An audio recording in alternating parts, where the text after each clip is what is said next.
বাড়ির থেকে কিছু না খায় যায় যদিও আমি বাইরে কিছু খাবার জন্য বাধ্য হয়ে যাই। আগের তুলনার থেকে আমার এখনকার আরও 6 কেজি ওজন বাড়ছে। এনকা আমার ওজন 70 কেজি, কিন্তু খিদে তো লাগে, কিছু তো খাওয়াই লাগবো, সেজন্য আমি কেক খাই। আমার সামনে একটা বেড়া জগের থেকে পানি ঢালে আর খাড়ে খাড়ে খা। আমি কই জানে বয়ে থেকে খাইন। মানুষটা লগে লগে আমার কথা শুনে আর বয়ে থেকে পানি খান ধরে। মানুষটা মুখ দিয়ে ভালো করে কথা কবার যায় না, কিন্তু আমার ওর ব্যবহার দেখে ভাল লাগলো। লগে লগে আমি কইলাম যে আন্নেও কেক খাবেন নাকি? কয় হ। দেরি না করে আমি দোকানদার দাদারে কইলাম যে আন্নেও ওরে একটা কেক দেন, আর লগে বেটাটা কই যে আমি 1 কাপ চাও খাম। মানুষটা আধা কেক খাইলো আর আধা কেক প্যাকিং করে বাড়িতে নিয়ে গেল। বাড়িতে যায় বলে ওর বউয়েরে দিব। কি প্রেমিক মানুষ! কথা না কবার পেলে কি হবো, কিন্তু বউ প্রেমিক মানুষ।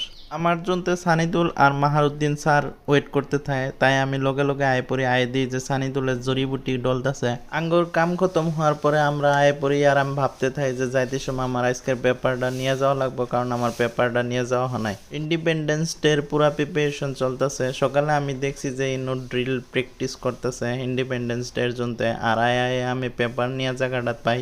আঙ্গুর এই এরিয়াটা তো বহুত ভালো, সব বস্তু ইজিলি পাওয়া যায়। কিছুমান জায়গা তো বহুত বস্তু পাওয়া যায় না, আর ইনো তো পেপারও বহুত ইজিলি পাওয়া যায়। আমি যেহেতু মান্থলি সিস্টেমে পেপার নেই, অল্প দেরি হইলে ওরা ইনো থাকে না, আর আমি আর ক্লায়েন্ট নিয়ে যাই।